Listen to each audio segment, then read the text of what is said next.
Toronto Mike debut is James Clark. Welcome, James.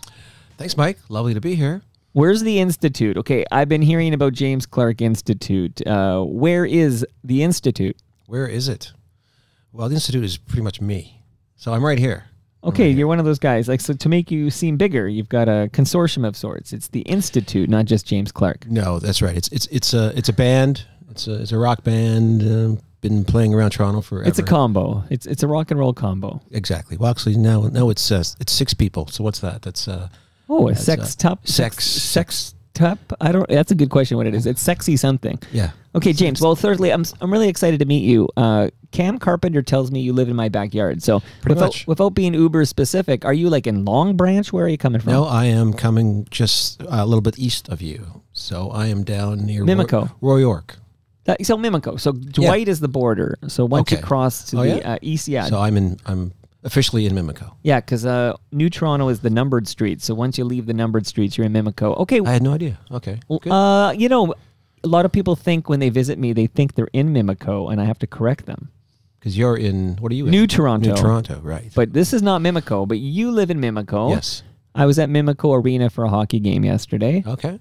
Love me. So do you frequent, for example, San Remo Bakery? Would you go there? I have been there, yes. Love it. Okay. We're going to touch on all the Mimico Institution. Did you know, it's funny I called your outfit the James Clark Institute. I called it a combo because there was a roller rink in Mimico on Lakeshore called the Mimicombo. That's right. I remember it well. And there's a great poster that you can find sometimes about the first Canadian appearance of the hardest working man in showbiz, James Brown. No way.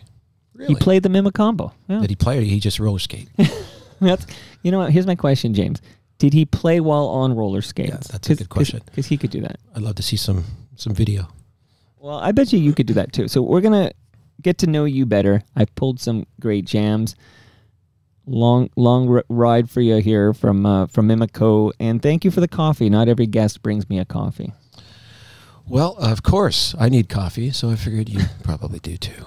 I just got up like 20 minutes ago. Because you're a rock and roll star. Exactly. And I just live 20 minutes away. So. Well, now I feel bad. I feel like we could have done this in the afternoon, but I'm glad you're here, man. Yeah. And yeah, so let's shout out the great Cam Carpenter because he's a great FOTM, friend of Toronto Mike, but he introduced me to you. Yes, he is a great guy. Yes. How do you know? Just give me a little 101 on how you know Cam Carpenter. Okay. Well, I've heard of Cam for many, many, many years. Never quite knew him until I was releasing the second latest album. Mo Berg produced the album, and I said to Mo, "Hey Mo, you probably know someone I could contact about publicity." He said, "Yeah, of course, Cam Carpenter. He's your man." So I reached out to Cam, and lickety split, he was my publicist, and he has been ever since. Okay, so Cam Carpenter, great FOTM. You just name dropped another great FOTM we're going to talk more about soon, Mo Berg. So basically, were you a fan of The Pursuit of Happiness? How did you know Mo Berg? Yeah, way back. Even before, when he first started playing in Toronto, like the mid-'80s. Right, when he came from Edmonton. Yeah, I think probably 86 I saw them for the first time, something like that. And yeah, I fell in love with the band right away. In fact, at the time, I was thinking I wanted to do something similar to that. So when I saw that on stage, I thought, damn it, this guy grabbed my idea. But anyways, I was a big fan of Mo's, and then I got to meet him probably 25 years ago or something. I was playing drums in a surf band in Toronto, and the guitarist knew him, and he was going to bring Mo on board to produce our second record. And I got very excited. Sadly, that didn't happen. But we kept in touch ever since, and we started working together probably 10 years ago or so. What was the name of the surf band? We were called the Syntones. Okay, and it didn't work out for the Syntones, did it? We did 2 records, and yeah, it was kind of happening there for a while. Okay, no, I wish I'd pulled some Syntones songs here, but okay. So we're gonna learn about everything. So let me just before we get to know the ongoing history of James Clark, and I want to find out all about your career. I pulled some choice James Clark Institute jams. We'll talk more about, working with Mo Berg, who I just saw at the Horseshoe Tavern when he was with the Trans Canada Highwaymen. I was there too. Okay, so I put myself in first row of the stage, right in front of the stage, nothing between me and the stage, right in front of Mo. So it's like he was spitting on me the whole night, you know. Did he know he was spitting on you? Was it? Well, you know, he can't help it. He's an adult now, but he still spits a little bit here. But you were there too. Okay, that was a great show. It was a fantastic show. Just prior to that show, Stephen Page and Chris Murphy were down here to kind of chat it up and right in these seats. Right in here. Yeah, like you're sitting on the Chris Murphy seat. Oh, jeez. Are you as funny as Chris Murphy? I'm as good a drummer as Chris Murphy. I don't care what Cam Carpenter says. Yeah, he's a good drummer. He's a great drummer. He loves getting back there. Yeah, It's interesting. All four of them, I think they all take turns behind the kit there in Trans-Canada Highwaymen, because even Stephen Page, who I think might be the least comfy back there, he's playing drums for something or other. Yeah, I was so excited to see Mo go back there for one tune. Yeah. It's wild. Okay, so a lot of ground we're going to cover. Again, this is Toronto Mike, so don't be shy of the tangent. Okay, this isn't CBC Radio. You don't have to keep your, in CBC they like you to stay focused, right? They don't want you to go off, but here I like to go off, maybe a little journey, pick some flowers over here, okay, and then we'll come back, right? All right, sure. Tangents are welcome. And here's our first tangent, because I'm going to play a little music from an artist, and then just talk to you about this artist before we get back to James Clark. Okay. Here we go. The title is the First Lady of Canadian Jazz Singers. Our next guest would definitely be a contender. First, because her style and sensitivity are reminiscent of the legends, singers like Billie Holiday and Lena Horne and, of course, Ella. And secondly, because as a first-ranked jazz singer, she chose to remain in this country and break new ground as the first jazz singer ever to have her own CBC series. And thirdly, because she's such a beautiful and dedicated lady, Miss Eleanor Collins.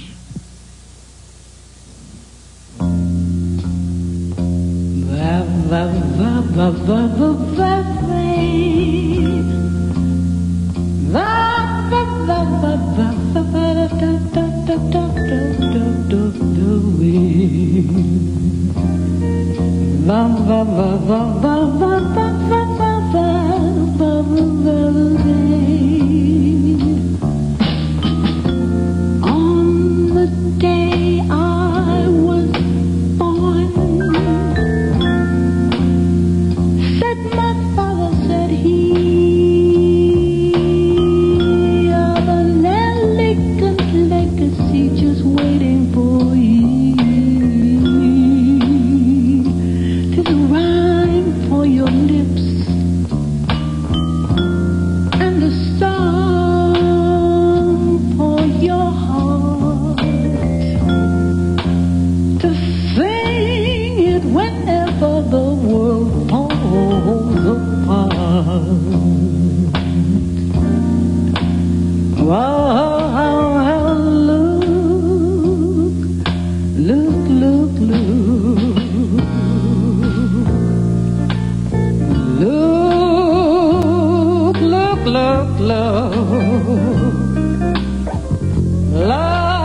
look to the rainbow,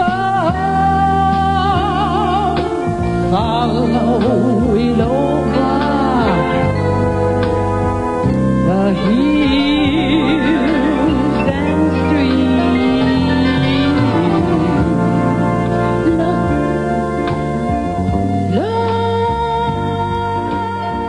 Look. Feels almost sacrilegious to bring this down, but this is okay. So James, this is Eleanor Collins. I'm going to reveal something kind of embarrassing. I was unfamiliar with Eleanor Collins. Am I the only one? No, I'm not familiar either. Okay, but that's a great track. Now I feel better. Yeah, isn't it amazing? It's amazing, yes. So I learned, I'm listening to CBC Radio yesterday, and they're talking about Canada's, what's her term? Godmother of jazz or something. She's really? got the first lady of jazz, I think. Canada's first lady of jazz. And then there's talk about, she passed away this week. Oh, gosh. 104 years old. And I don't know her. I've never heard of her, I don't think. So what's wrong with us? Like, okay, no, seriously, what is wrong with us? Because I'm listening to this, and then I dive into more Eleanor Collins.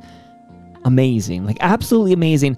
And then I find out, yeah, sure, a couple years ago they issued a stamp to commemorate her, so she wasn't completely ignored or anything of that nature, but completely, I, who consider myself a guy who's kind of trying to keep track of what's going on in the zeitgeist, I completely missed her for 100, she was alive for 104 years. I completely missed her. She's amazing. She's so accomplished. She was in Edmonton, Alberta, but just I'm wondering how the heck Right. this can happen. Is that a Canadian thing? What are your thoughts? Like, how the hell?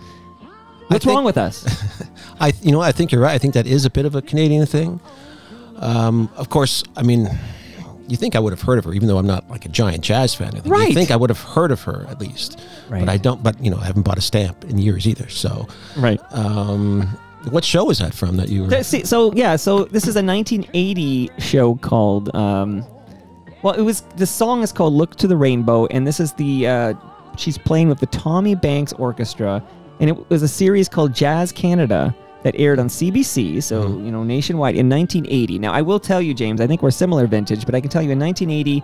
I was more of a Sesame Street guy. Like, I wasn't really dialed into what, I wouldn't be watching a show like Jazz Canada in 1980. So I did miss a lot of Eleanor Collins. But, I mean, she just passed away this week. Right. Yeah. No, you're right. You're right. We are probably the same vintage. And yeah, back then, CBC, probably Sesame Street was probably the only show I was watching on CBC at the time. Right. But, wow. I don't know. Now I have to...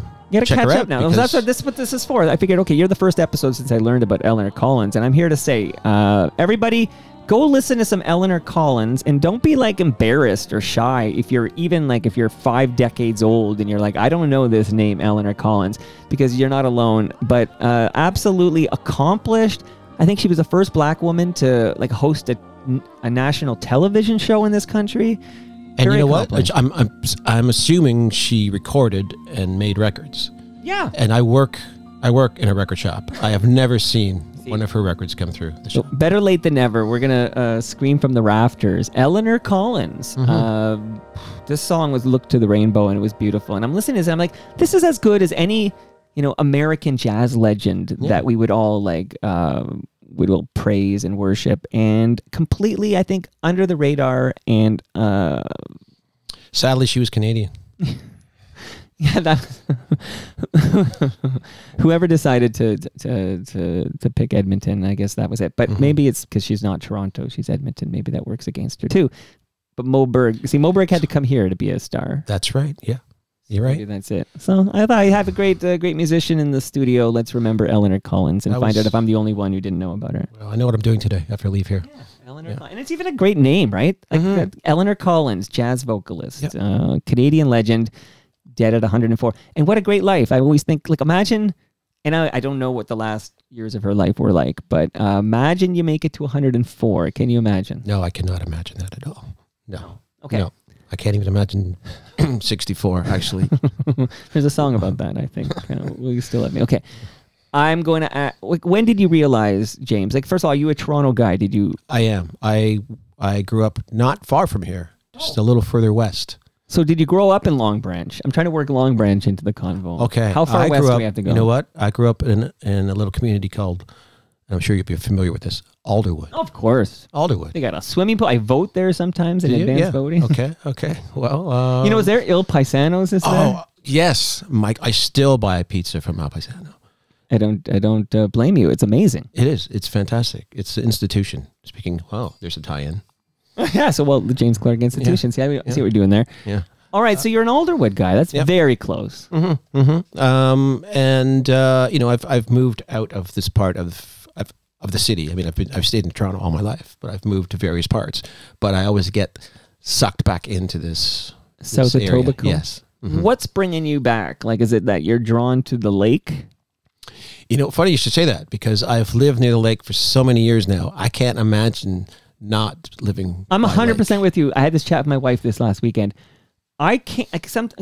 We were talking about moving to the other side of Lakeshore, and I'm like, I can't be that far from the lake anymore. I can't be on that side of Lakeshore. I absolutely feel like now I need to live the rest of my life as close to the lake as possible. Yes, I spend as much time by the lake as I can, because there's something that just refreshes me. If I'm feeling a little low that day, just take a walk to the lake. Right. If it doesn't smell too bad, it's wonderful. There's some patches are better than others, but I bike along it every single day. I'll be there after you say goodbye. I'm going to go for a ride on the waterfront trail and see the lake. Okay, so you're growing up in Alderwood. At what point, James, do you realize that you would like to be a musician? When does that itch? Probably I was 8 years old, and banging on pots and pans. Excuse me. I wanted to be a drummer. I had an older brother. He was about 3 or 4 years older than me, and he had seen the Beatles on Ed Sullivan, and so like every other kid in the world, wanted to be a Beatle. So he got the bug, and then he encouraged me to come along and be part of it. Yeah, amazing. So it happened early on. What high school did you go to? Alderwood Collegiate. There you go. When I decided to go, that's the school I went to. Where is okay? So Lakeshore Collegiate, I know it's like Kipling and Birmingham or whatever. Yes. But where's Alderwood Collegiate? It's off of Browns Line. Okay. A little further up between Lakeshore and Evans Avenue. Yeah. Yeah. Okay. It's on Valermo Drive. You're on my hood. You're in my hood here. Okay. So, what happens? What instrument? Like, give me the bio. At some point, I'm going to introduce some of your music, and we'll talk about it. There's one song I was listening to last night, and I was thinking, the perfect song for one of our sponsors, Ridley Funeral Home. But we'll get to that song later. Oh, geez. You can almost guess which song that is, I bet. But like, give me a little bit more about like your first bands, when you started playing. Well, I mean, like I said, I had a brother, and we played in basement bands. Growing up, we never made it out of the basement. We made it into the backyard once, and then the police were called. And is that true? Yeah, it's true. So Saturday night, I think I was 12 years old. It was the summertime, early Saturday evening, playing, and then all of a sudden, you were too Adam loud. 12 shows up at the door and shuts us down. Yeah. So So from there, I mean, I'd always played drums, but I always loved writing songs too. And even before I, could play guitar, I was writing lyrics and melodies and stuff like that. And so I always knew that I'd probably eventually like to pick up guitar and do my own thing. And that happened when I was probably in my late 20s. I started doing that. Okay, that sounds almost late. Like, did you pursue? Yeah. Like, okay, so I had tried in the past. My brother had tried to, give me lessons, but making that F chord, it's just, oh my gosh, the pain I suffered. So I'd pick it up, I'd put it down, I'd pick it up, put it down. Right. And then what happened was, and I'm sure there's probably a connection here, but in my mid-20s, my father passed away. Oh, I'm sorry. And it was a long time ago, but thank you. But he passed away, and as soon as that happened, I picked up guitar, and I did not put it down. And all of my lyrics became very personal. I wrote songs about my father. Yeah. I think I was carrying around a lot of guilt because we didn't really have a great relationship. So I'm sorry. I Sorry, had to more get- so I was because you made the comment. It was a long time ago, and I do co-host this show with Brad Jones from Ridley Funeral Home, and we talk a lot about like. I know Brad. So I've met. how do you Brad. know Brad? I've attended some funerals there. Yeah. In fact, Because you're a local guy. You're a Yeah. Lakeshore Village man. that's right. Yeah. Brad's a sweetheart. He is a very nice guy. He's a very nice guy. But we'll talk a lot about, does time heal that wound? Like, sure, time goes on and you're like, that was a long time ago. It's okay. But, you don't really, time's not this magic wand that suddenly you don't miss somebody or have regrets. Like, it sounds like maybe I don't know if you even want to go there, but maybe there's regret that things, he passed away before you could amend Absolutely. your relationship. Absolutely. We weren't close at all. And there was so many, looking back, so many questions I should have just asked. I mean, he had this career before we were born. He was a fighter, a boxer. A boxer. Okay. Yeah. And I know nothing about that career, really. He didn't talk about it much. He'd say a few things here and there. In fact, he used to tell stories where he told us many times that he'd fought Sugar Ray. Wow. Robertson. Yeah, I was going to say, yeah. Yeah. Because it's not I thought, wow. And then he passed, in the late 80s before the internet or anything. So once the internet was born, I started trying to research stuff, and I found some stuff not long ago, and I'm kind of regretting that I tried to research his career, because I did find a list of Sugar Ray's fights, and I found one where he fought this fighter named Dave Clark, and that was the name my father was fighting under, Dave Clark. I thought, wow, I found this fight. Amazing. It exists. And then I researched it further, and I found a newspaper from the night of of the fight, or the night after the fight, when Sugar Ray had knocked out my father, supposedly. And I found this photo on the front page of the sports section of the newspaper, and it's this giant photo. So I'm scrolling around to see it, and I see Sugar Ray giving the final punch. Oh my God! And I scroll down a little further, and there's Dave Clark just falling to the mat. But Dave Clark was a black man. Right. Interesting. And I didn't know my father for a while, but I knew he wasn't a black man. Right. Right. That much he knew was true. Yeah. So I'm thinking, wow, is my father lying to us? Was he trying? What? So I don't know. I don't know. Well, I only just met you, but now I'm very kind of invested in this whole like it's good. You know, you can't have that chat with your dad now. But what, like, did he kind of like build himself out to be bigger than he was by assuming, because he had the same name, and he's like, okay, there's a coincidence, maybe forgetting that not knowing that at some point people would be able to do what you did and actually see a photo of that fight and that Dave Clark and then realize that it wasn't him. It's very interesting. Very interesting. And I also found out, which I found very strange, was at that time there were a number of fighters named Dave Clark. It's crazy. I don't know why. I mean, well, it sounds like it would be a common name. A lot of Daves that age, and Clark's a very common last name. So it's sort of like, go count the Mike Smiths out there. My father's name was actually Don, and why he chose to fight under Dave, I don't know. In tribute to the Dave Clark 5. Possibly. It's plot thickens here, but Yeah. And I know he did fight, and he did fight in the States, because I found other literature that says yes, he did. He might fight. just have embellished, maybe to seem like a bigger deal in front of his kids. Possibly. I could see that, and there's a whole, you could dig into that. But I feel like there is a mini doc here. Like maybe it's not. I know. There's a mini doc here about this. Unfortunately, a lot of people that maybe could know or tell me things probably also passed on. But that's sort of part of the doc, like to see who's still left, who can, who saw your dad fight. Like I feel like you need to do this. Like you need to at least make an attempt to, you know what it's like. You get a lead and you follow up on somebody, find out somebody passed, but maybe their kid will talk to you, and then you start to pull out these threads. Who can tell you about your dad and what was true and what was not, so you can separate mythology from reality? Well, you know a lot of people. You must know some documentary makers. Well, I know Brad Jones. He didn't do your dad's funeral, did he? Well, it was there. Okay, it was at Ridley Funeral Home. It was. There's an Italian here. It might. It all depends when Brad took ownership, because it was Arthur Ridley who owned it. Oh, that's right. Arthur Ridley sold it to Brad, and Brad owns it, but he's not the Ridley in the name Ridley Funeral Home. Right. He bought it from the Ridley. But you know what?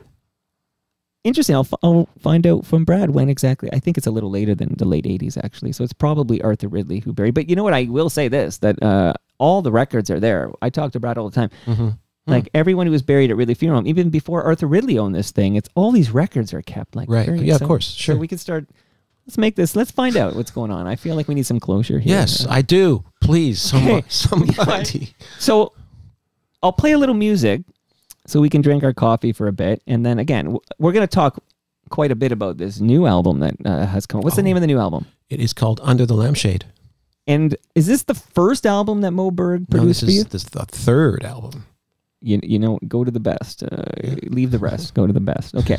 So I'm going to play a couple of songs here, kind of as we cook with your career and everything, and I learn more about you. Now I'm totally fascinated about James Clark, my Mimico neighbor here from Alderwood, but you've never lived in New Toronto. That's first to 23rd. No, but my doctor is in New Toronto, and his father delivered me, so that's almost. Look, it's too close for comfort here. Holy smokes here. So I teased a song that would tie back to Ridley Funeral. Maybe I'll do that one right now, actually, because we don't need to go in order. This is my show. I can jump at order. Exactly. Okay, so let me play. This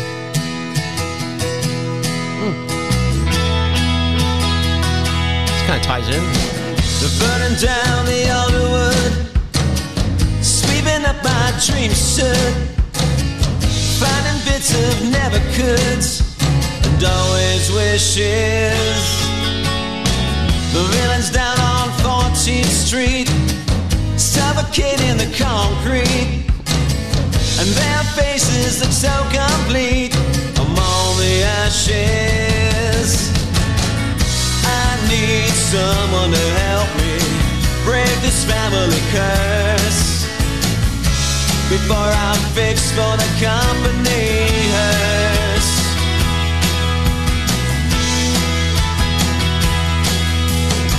The factory up on Jutland Road, where we go watch the dolls explode.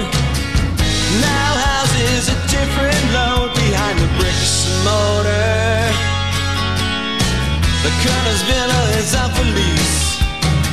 On the door hangs a sympathy wreath from all the ones who had the sense to leave and left this weight on my shoulders. I need someone to help me break this family curse before I'm fixed for the company hearse. I really thought it was gonna be you,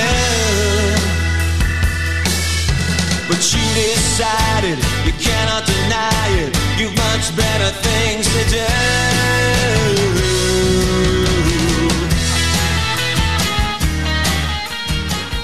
It's all going to tie together here, James. My mind is blowing right now. This is called Company Hearse. So how old is this song? 10 years. 10 years. This is the first track that Mo produced for me. In fact, that's Mo and myself playing on that track. Just the two of us. There's a Mo quality to this song, actually. And I love the song. And it ties in many, many, many ways. First of all, I took notes here. Okay, so you reference off the top. You mentioned Alderwood. Yes, correct. You mentioned 14th Street. Correct. What was going on 14th Street? That was a street where my sister used to hang out, and I thought she's hanging out with the wrong crowd on 14th Street. So, Very interesting. Okay. And that is New Toronto for those who don't know. You meant Jutland's mentioned. I know Jutland. You do, yes. That's my father actually. When we were kids, he worked in a toy factory, which was located on Jutland. Wow. And what exactly? So you're talking about like a family curse and getting a company hearse. Yeah. Family curse. I just meant I'd always wanted to leave Etobicoke, Alderwood, New Toronto, Mimico. I'd had enough of it. All my friends, everyone I grew up with, moved away from here, and I didn't, and it really bothered me for a long time. And also my family, my cousins, my uncles, my aunts, we all grew up in this little area, and so I just felt like it's a curse. We're here. We can't leave. Right. So that's where that comes from. Yeah.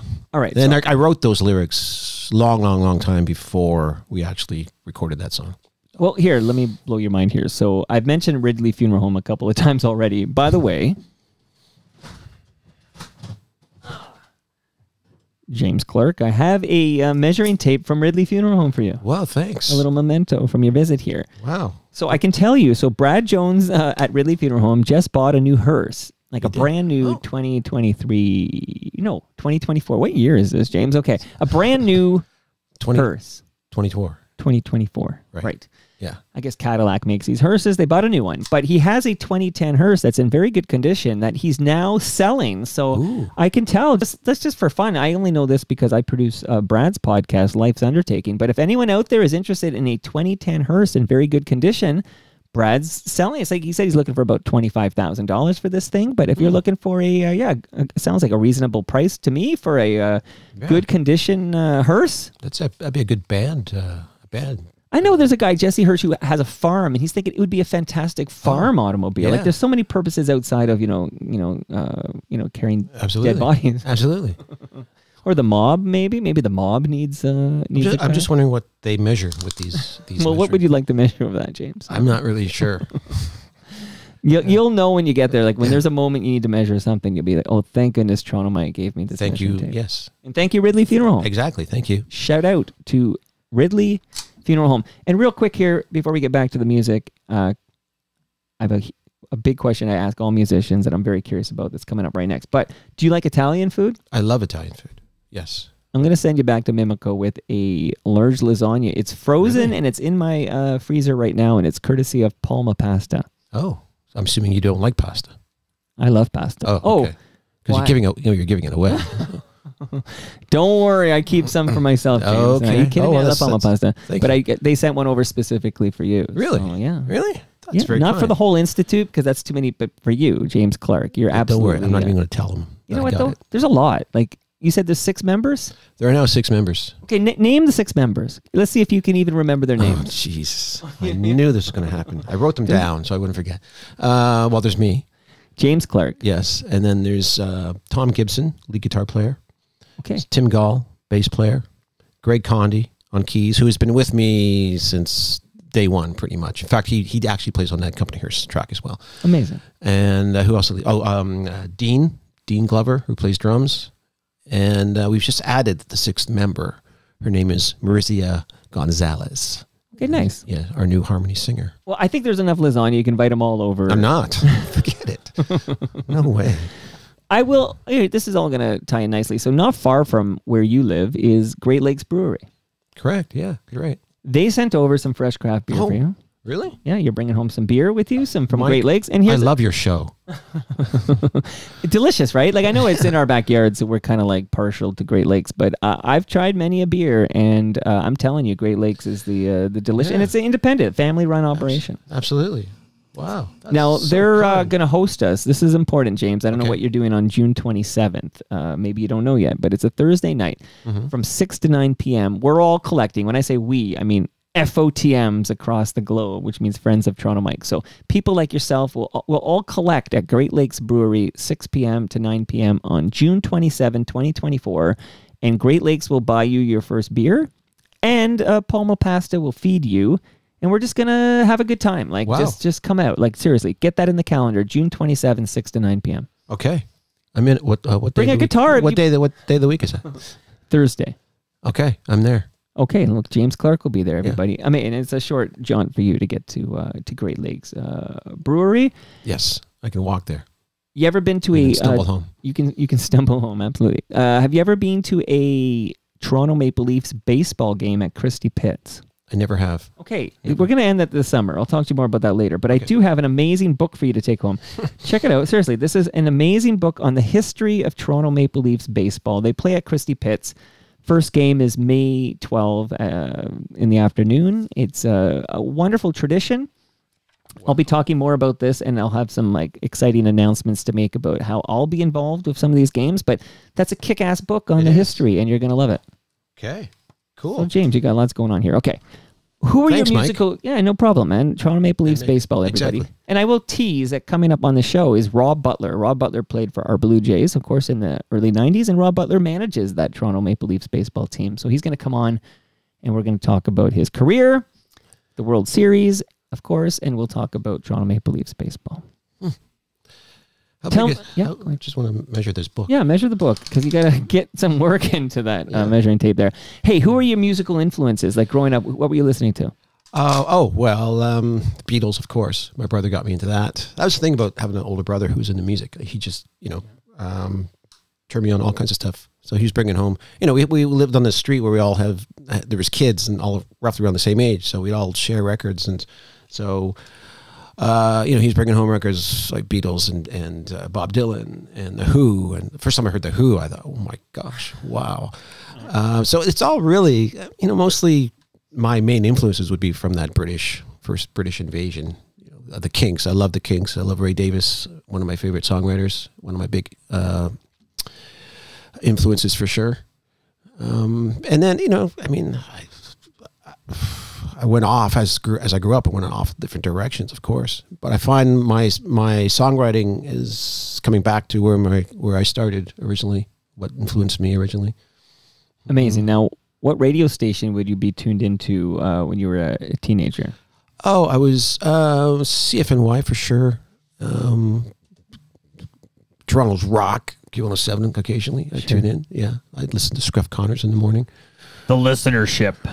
Man, that's right. Scruff, who I loved from Q, but also he was on Hits 97.7. Loved Scruff Connors. I had his son on, and his son does TJ Connors, and TJ does an amazing Scruff impression. Like, this is the closest I'm going to get to getting Scruff Connors on Toronto Mike.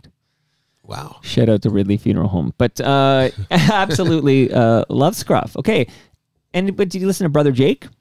Oh, I remember Brother Jake. Yes. Brother Jake. He did The Champ, remember? Yes, that's right. Licensed from McLean & McLean. Yes. And CFY, here's a little tidbit. So until this morning, so in my calendar for tomorrow morning, was it tomorrow? It doesn't matter. Tomorrow at 2 p.m., I think, was the return of basically the man behind the spirit of radio, David Marsden. Wow. Returning tomorrow, but I won't drop the news right now, except tomorrow in the Toronto Mike feed, there'll be a big update on this. David Marsden, his return to Toronto Mike. He's been on the program about 9 years ago, but he's been in the basement. But it's been a while. And anyways, so update on this tomorrow. So check your Toronto Mike podcast feed for the next episode, which will be episode 1444. So 1444, about a David Marsden update. But did you have any radio personalities at CFNY that you gravitated towards?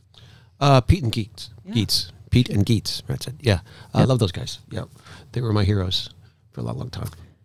Yeah, Pete and Geets. And these news, so Geets, so Pete's passed away a while ago, but Geets has been on the program. He's still with us. And the news guy and the sports guy. So the news guy on that show was Mike Stafford. Do you know this name, Mike Stafford? Mike Stafford. So he was the news guy on the Pete and Geets show. And the sports guy, Freddie P. from Humble and Fred. Right. Exactly. And Humble and Fred, although Freddie doesn't leave his Brampton home anymore, but since the COVID hit and he realized he doesn't have to, but their headquarters are at Queensway and Islington, which is not far from us at all. Actually, the company Her Song, when that came out, I did a little guest spot on their show. And that time they were broadcasting from an office on 30th Street. Yeah, absolutely. The part of town where shit's going down. Yeah, they were at 30th Street, absolutely, for many years before they moved to Queensway and Islington. Ready for me to blow your mind right now? I produced the Humble and Fred show. No way. Yeah. You did? I do. You do? I still you do? But I did and I do, yeah. So it all comes full circle here. Wow, good for you. Okay, I want to sip more coffee, so I'm going to play one more song here before we get to the new stuff.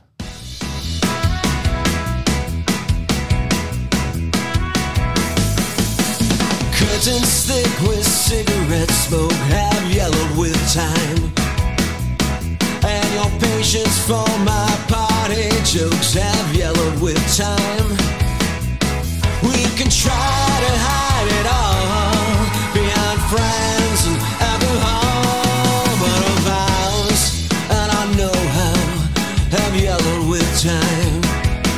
Yellow used to be the color of happy. Now we're facing the facts. We've become so yellow-bellied while we're fading to black. Fading to black. Fading to black. Picture frames of kitchen stains are layered with dust, and the private investigator employed by mistrust awaits through this camera roll, an envelope's full of findings he's found between dawn and dusk, and yellow used to be the color of happy. Now we're facing the facts. We've become so yellow-bellied while we're fading to black. Fading to black. Fading to black.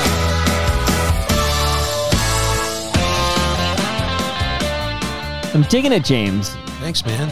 Thanks. So this is Yellow. So again, how far back do we go with when you released Yellow? That was 2021.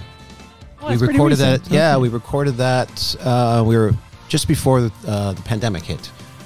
In fact, we had one more session. We had one more recording session booked when the pandemic hit and everything was closed down. We had to wait about 6 months before we could actually finish it off.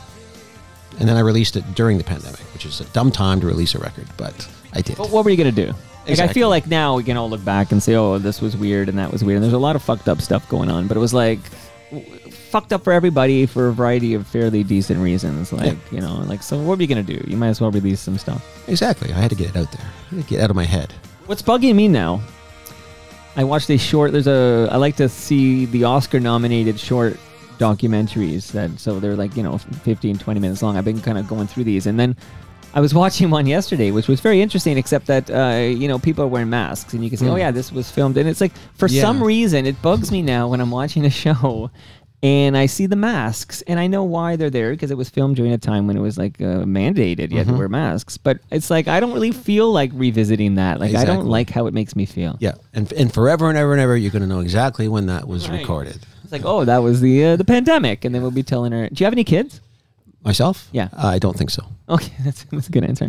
Only because when I was talking to Cam about James Clark, that's you, by the way. I'm going to talk about you like you're not here. But I was instantly like excited to talk to James Clark simply because your name was James.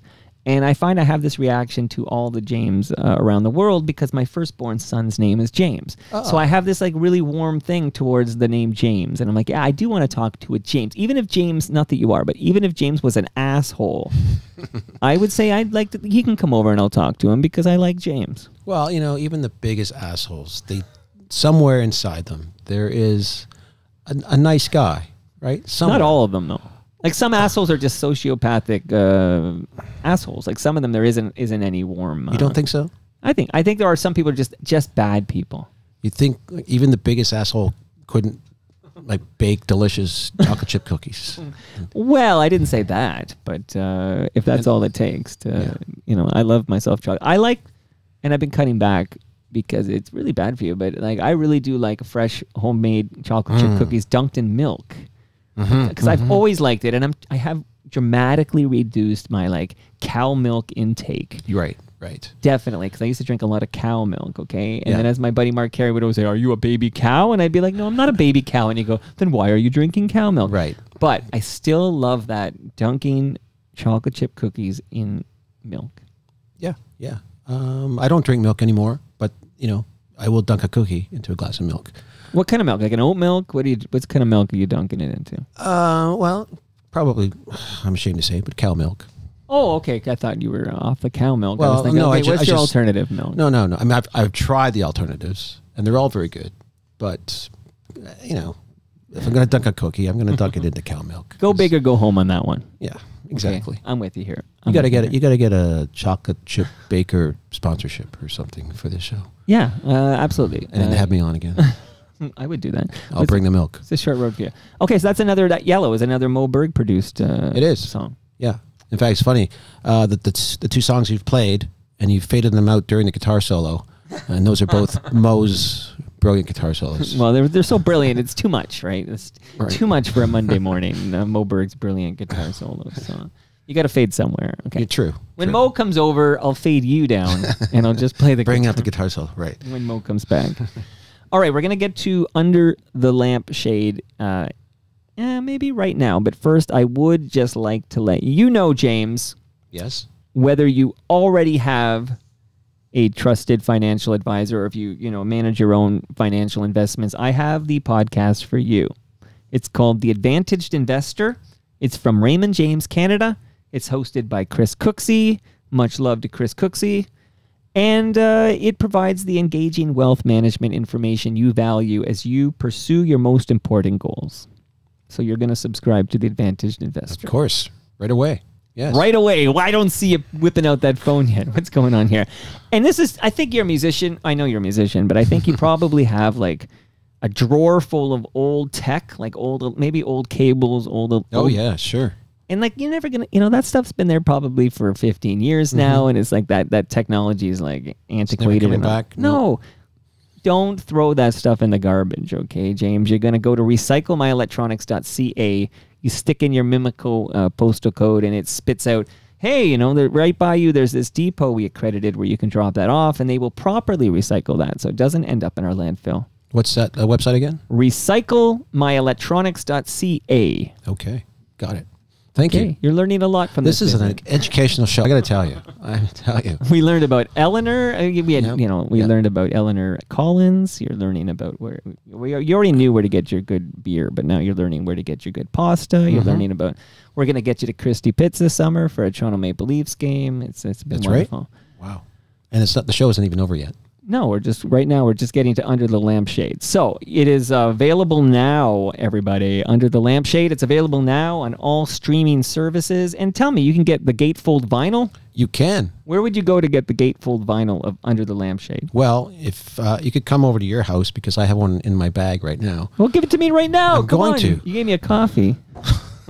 But you could also pick it up. It's available at all fine record stores in Toronto. Sonic Boom, Dead Dog, Village Vinyl, which is just down the street. I wanted to shout them out because they're right down the street Yes. near Islington and Lakeshore there. Or if you're in the beautiful city of Oakville, PCV Records in Oakville, Revolution Records in Hamilton. Thank you. There you go. Everybody, James has just given me I love it, vinyl, because, even though I have no way in this house to play it, but it goes on display here, and, I mix them up, and they become like conversation. Because there's a James B, there's a Maestro Fresh West. Well, look, I even brought you the last one. And this is called The Color of Happy. Which includes the hit single Yellow, which we just listened to. Yeah, and it's not a cover of Coldplay. It's a whole original, and it's about cigarettes making things yellow, right? Am I absolutely, yes. And it fades to black. Yes, just like my parents' marriage, which is what that song was written about. Yeah, we got to make that mini doc. I feel like that we get this. This will be therapeutic for you. I think so. I think I need it. What side of 50 are you on? The other side. Okay. Just feel better late than never. I feel like this is important for you, and if I can help in any way, we're gonna get that done. I want to find out more about. Thank you. Yeah, I think it's important. Okay. I'm dying, Mike. Well, we're all dying. I know, but I mean, you know what I mean. Do you have a diagnosis? Yes, I want to announce it here on your show today. Well, that would be a real talk moment here. And again, I do have the funeral home sponsor. That's true. So we're sort of well equipped for that. If you wanted to, yeah, we get Brad on the phone right now. Brad takes my calls. Okay, which one do I want to start with? Let's start with. Again, we're now going to talk. This is now the Under the Lampshade segment, and we're going to dive deep into this. Available now. I pulled a couple of cuts from it. Let's start with this one.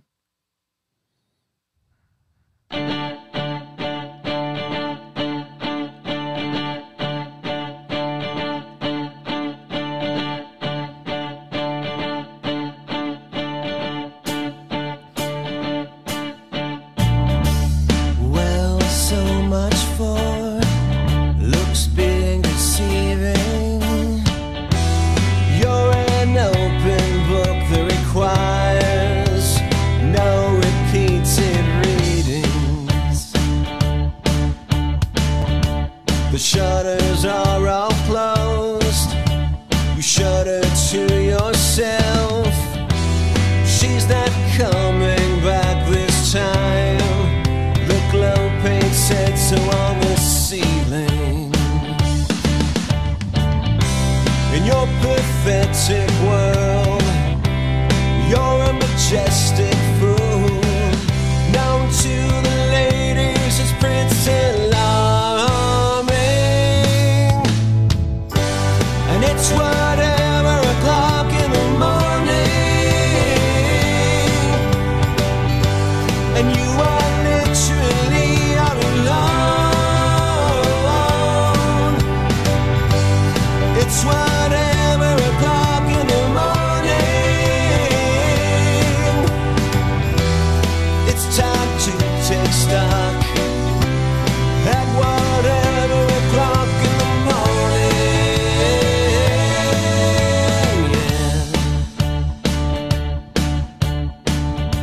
Yeah. Whatever o'clock in the morning. That's what it is right now.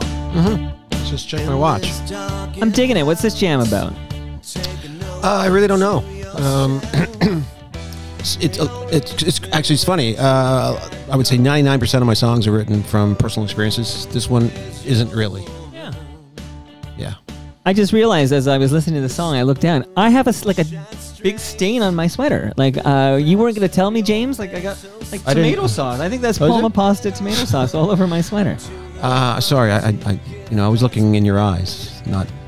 I get lost in your eyes. Yeah. Okay, I'm digging it. Whatever o'clock in the morning. So between your realization you wanted to make music and like can you name check all the bands that you were in that were not the James Clark Institute? Wow! Right now?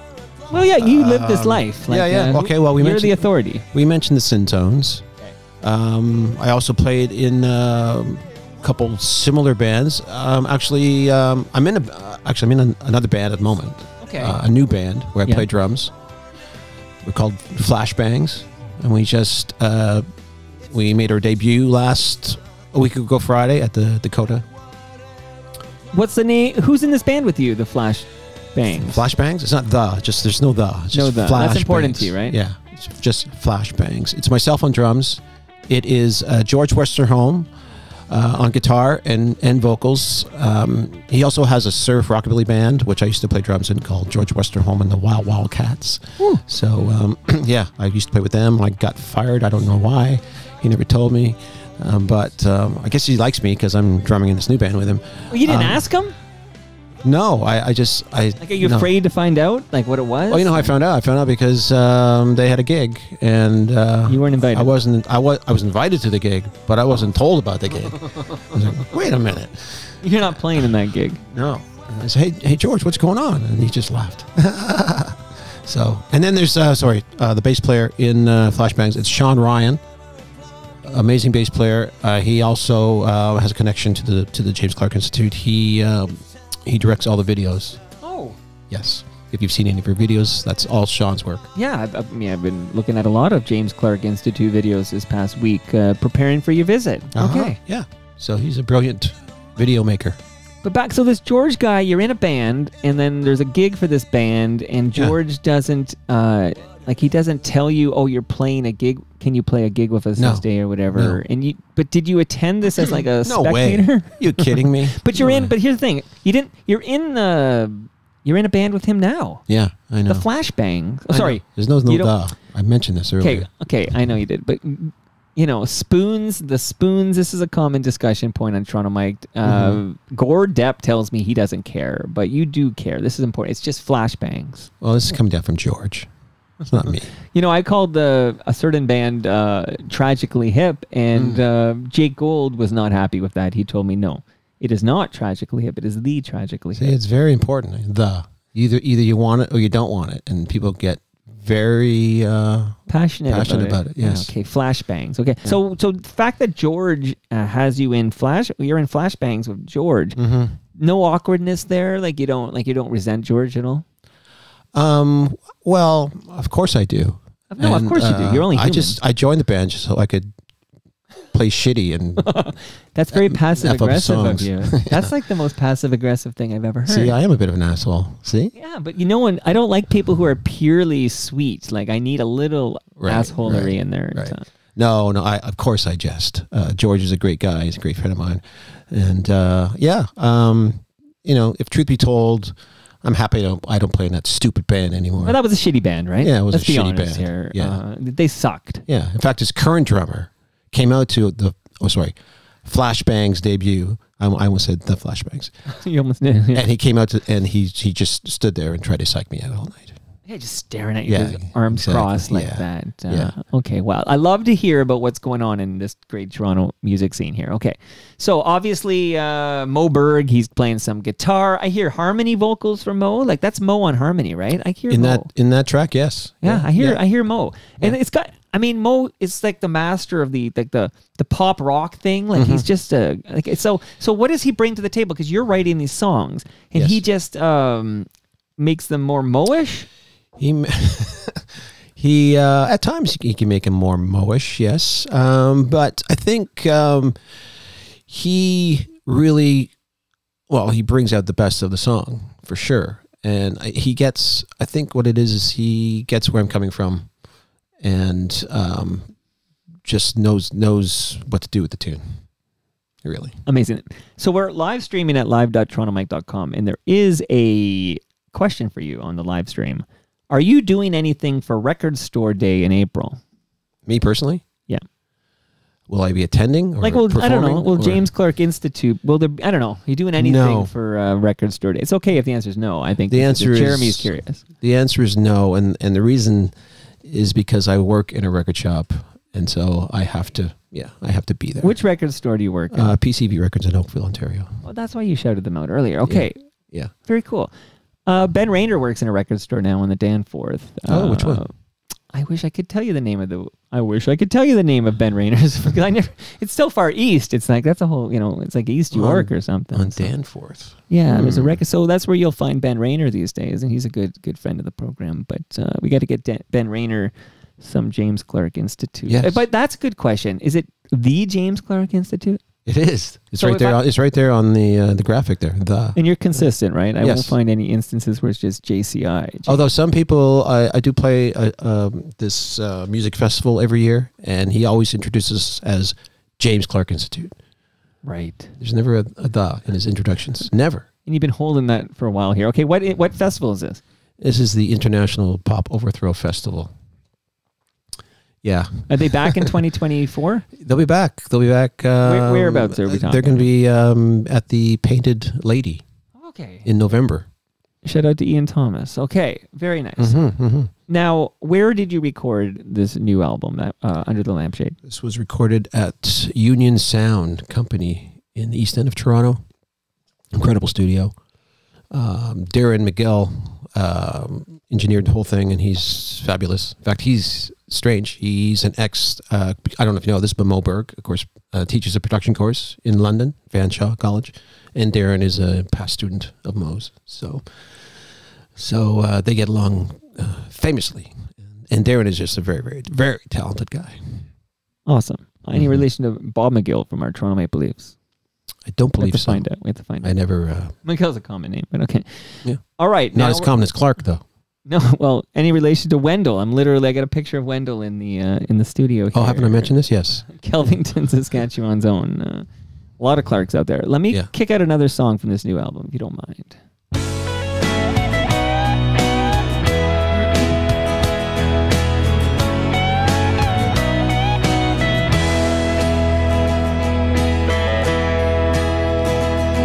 Today is the kind of day to listen to blue, and a kind of blue too.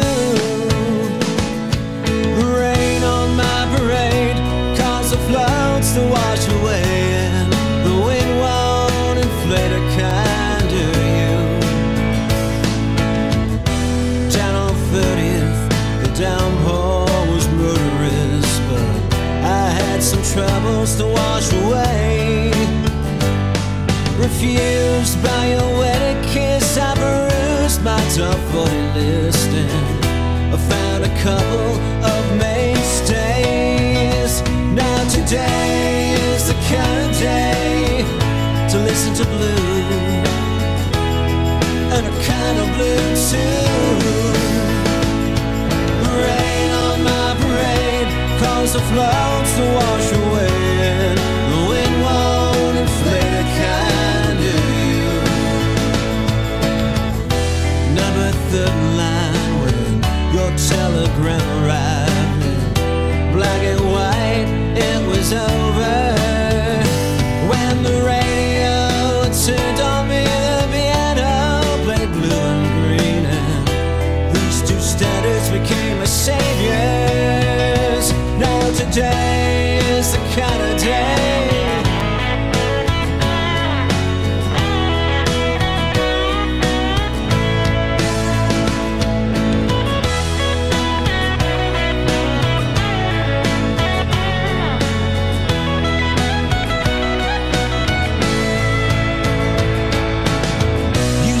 it's better when you're traveling.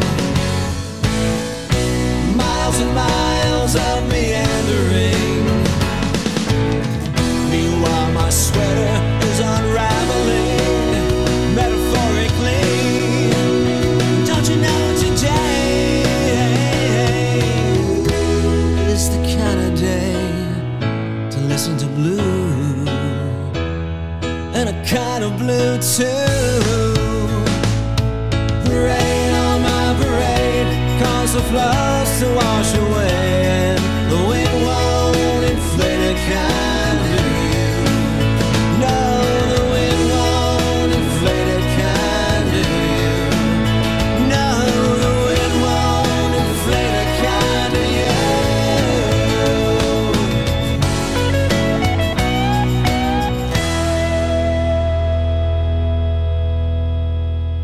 When you're listening to that song, A Kinder You, I hope you're proud of yourself. That's an amazing song. It's hooky, it's happy, it's catchy. I'm digging thanks. every note there. That's a great song. Thanks, Mike, very much. Like, how are you proud of yourself? I am very proud. I'm very proud of this whole album, actually. Do you think this is your best work? I do, definitely. Yeah, so far, yes. Yeah, you don't want to peak. You just want to keep like climbing the mountain. Exactly. Climbing the mountain. Yeah. Under the Lampshade. Okay. Honestly, I'm listening to it. I'm like, yeah, like in 2024, how does an artist like you get radio exposure? Like, is there a radio station that will be in Canada that will be playing James Clark Institute? Sorry, the James Clark Institute. Well, you know, possibly college radio, possibly. They're actually, this record's been getting a lot of play on stations in the U.S. and in the U.K. Good. Which has been amazing. Yeah. And we're actually releasing a new single from the record Friday, March 22nd, a song called Phantom Girl. So it'll be a brand new Sean Ryan directed music video for that as well. So what is it, if people are going to go to YouTube and watch and subscribe, just search James Clark Institute on YouTube, Yes. They'll find you. Absolutely. That's what I did, and it worked out quite well. Yeah. All right, couple Easy of notes peasy. here. Easy peasy. If you can't do that, then get off the internet. Exactly. You're not ready for it yet. Okay. Did you know if they remade Back to the Future, like if they did a 2024 reboot of Back to the Future, that McFly there would be going all the way back to 1994? Isn't that a mind blow? Like, I mean, that's is. obvious. You went back 30 years in 1985. So that's 30 years ago is 1994. But I just think that's kind of wild. That is wild. I know. That's wow. I know. I just somebody pointed that out I saw on, I think on Reddit or something. Someone pointed it out, and I was like, "Is that true?" And I do a little math, and I'm like, "Oh my god, yes, it is true." Because 30 years ago. Well, was I keep hearing 1994. about, you know, these records that were released 30 years ago, celebrating their 30th anniversary this year. Like, what? Right. What?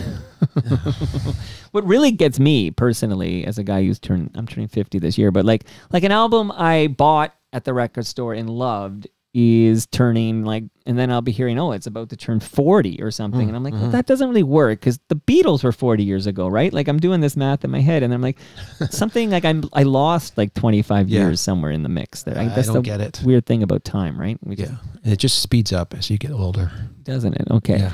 Couple of nice quotes here before we mop up and say goodbye. And glad we made this happen because, James, you're now a valued FOTM. I really enjoyed this convo, man. And right back at you. But there are a couple, I thought let's get a couple nice quotes. So we've talked quite a bit about Mo Berg. He is a sweetheart.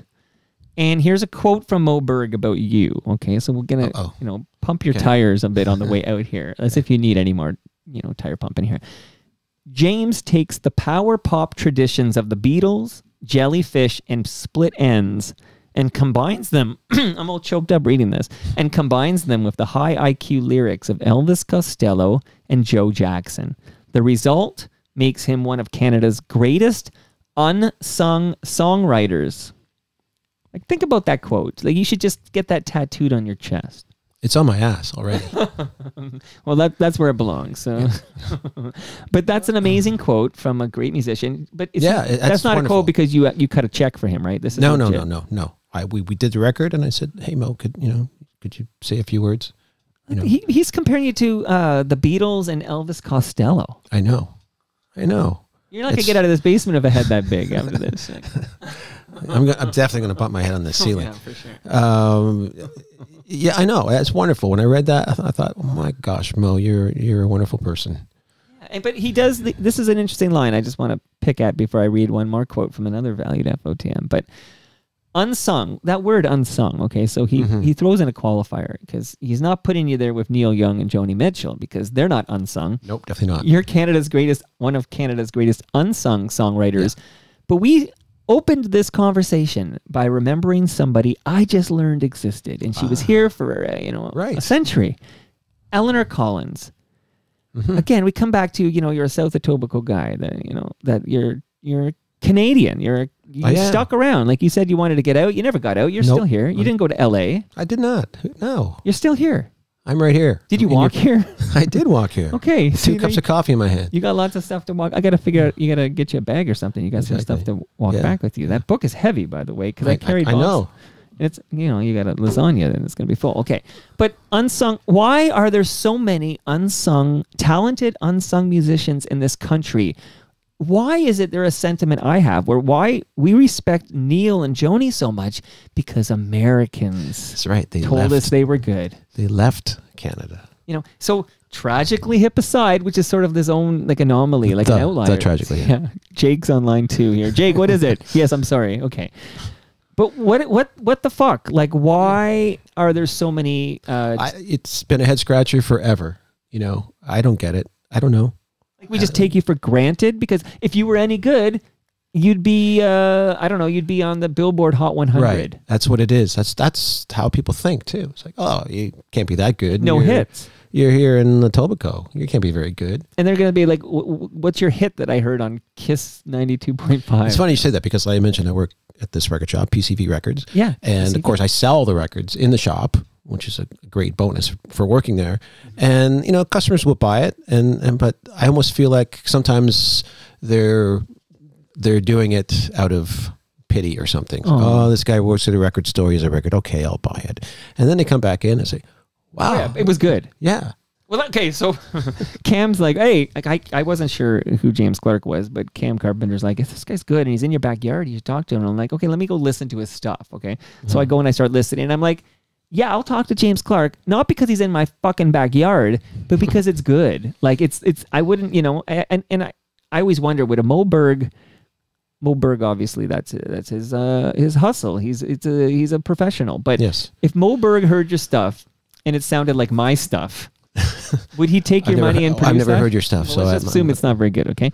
Would he take your money and produce it regardless? I feel like Mo Berg has as a standard where you need to be good. He's not going to put his name on, you know, on your stuff. Right. I'm not No. mean your stuff personally, but you know what I mean? No, but you could use me as a good example. My stuff would suck. And Well- Mo's not touching it. But Let's- your stuff is, my point is your stuff is good. Well, thank you. But he's got to qualify it by unsung. And I always think about who had their... Okay, so Ron Sexsmith just had his 60th anniversary show. Were you there at Massey Hall? I was not, no. Okay, No. I Were wasn't you there either. No. Okay. But I love this guy, Ron Sexsmith. And he's a guy who can go play in Europe, and he can, you know, people... Well, come he's a out. guy because people like Elvis Costello and Paul McCartney and Ray Davis have Said he's good. Yeah. But he can't point to the American hit, right? No, You know? not at all. No. So therefore, he's sort of I think he's another unsung Absolutely. singer-songwriter in this country. Absolutely. Yeah. Well, I think it's about time we stop learning about these people when they die. This is my message on the way out here is, okay, why? And again, I'm sure I missed it all. Like, I'm sure Eleanor Collins was given her flowers while she was alive. I did read about a stamp. Again, you and I aren't seeing many stamps these days, but they did commemorate a stamp to her a couple years ago. I'm sure there were attempts along the way to commemorate this great jazz vocalist who walks amongst us in this country, Eleanor Collins. But I think it's strange that you and I, both in the last 48 hours, learned about Eleanor Collins. And I think it's time we sort of celebrate these great musicians and artists while they're with us, and we don't wait till they pass to say, hey, that this James Clark guy who just died, he was fucking good. Go listen to these songs. Yeah. He's currently lying in Riley's funeral home right now. Also, I just want to mention Anything. One thing. Yeah, tell me everything. Somebody had asked if I was doing anything for Record Store Day, Yeah. and we actually were going to play Rivoli on Record Store Day, Oh, amazing. but we're not. No. But now it's the week after, Saturday, I was gonna ask you, April 27th. Where can we see you? So April 27 at the Rivoli. Yes. Okay. Where Neil Young recently performed and recorded the night I was at, where was I? Oh yeah. I was at the Horseshoe to see Tom Wilson and Junkhouse, Okay. which was amazing. Yeah. Love that guy. Yeah. And then I'm biking home, and I'm biking by the Rivoli, and there's a huge camera. Like, it looks like they're filming a movie outside. I'm like, what's going on here? And I'm like, I don't know. They're filming something here at the Rivoli. And I go home, and then I find out the next day that Neil Young Right. played a private gig or something, and Yeah. they recorded it. He's warmed up the stage for us. But he's not unsung like you. Nope. Never will be.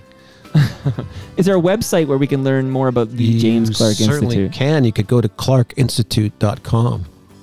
Tell you everything. And no you wanna Ian know. Clark, by the way. Some Correct. Clarks, Yeah, a lot of people do this. I don't get it. I get it with my last name too. Really? Like, there's just some last names can be with E and without. And Yeah, but I don't understand. Why do you go to the extra effort to put on an extra letter? Why? Hey, we put an extra U in color. I'm looking at the color of That's Happy true. right now, so we shouldn't judge that. Okay. All right. We- All right. Adding that extra U forever here. Fun fact, Larry Fedoric, who was a radio superstar, he was on 680 CFTR, for goodness sakes, but I produce his podcast, and he won't use Canadian spelling. Like, he won't spell check with the Q-U-E like we do. He won't put a U in color. Like, he's adamant. So in our correspondence, he will not use Canadian spelling. He only spells things American way. even though he's born and raised in Canada. Why is that? Do you know? I know. I gotta get more specific as to what he just on principle. See, I'm the other way. I refuse to spell things the American way. I'm with you. Yeah, 'Cause we're proud South Etobicoke Lakeshore Villagers. exactly. Yeah, James, amazing to meet you. amazing to meet you, my friend. I can call you my friend now, right? Yeah, we're friends. The Okay. F and Neighbor, FTM is actually. friend, actually. And Nice to neighbor. meet you, my neighbor. We can hang out. Are you kidding me? And I hope I do get to see you at Great Lakes Brewery on June 27th for TMLX 15. That would be amazing. I hope to see you at the Rivoli on April 27th. Yeah, April 27. Oh, yeah. I was going to read one more quote, which I'll do here before I sign us out. Stephen Stanley. Oh, yes. Love this guy. Mm-hmm. Another unsung hero, but at least he was with this band. He's on this track, actually, right. as I play it, Lowest of the Low. He's on this album. I wonder But what the connection was, but okay, here we are. Good.